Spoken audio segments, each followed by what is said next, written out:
السلام علیکم سامعین، 4 شعبان المعظم کی تاریخ شروع ہو چکی ہے، 24 فروری ہے۔ خبر کا عنوان ہے میوات میں زبردست مظاہرہ۔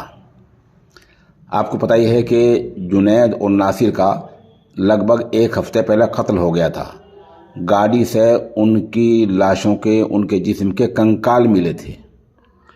معاملہ کا ایک پہلو یہ ہے کہ لاشوں کے کنکال ہریانہ کے بھیوانی سے ملے تھے، تو لوگوں کو اس بات کو لے کر غصہ ہے، لوگ اشتعال میں ہیں اور لوگ غم میں بھی ہیں، لوگ رنج میں ہیں کہ آخر پولیس والے اصل ملزم کو گرفتار کیوں نہیں کر رہے ہیں۔ بنیادی ملزم کے طور پر بار بار مانے سر کے رہنے والے مونو کا نام آ رہا ہے۔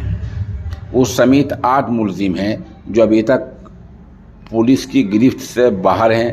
صرف 1 ملزم رنکو نام کا پکڑا گیا ہے۔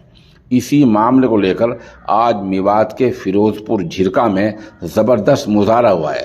لوگوں نے 3 گھنٹے تک الور شاہراہ کو، الور روڈ کو جام رکھا ہے۔ پولیس والے آئے، حکام آئے، افسران آئے، لوگوں نے کسی کی بات نہیں سنی۔ لوگ برابر سڑک پر جمے رہے، ڈٹے رہے اور آمد و رفت، آنا جانا پوری طرح ٹھپ رکھا۔ بالآخر علاقے کے علماء نے، سماجی کارکنوں نے لوگوں کو سمجھایا۔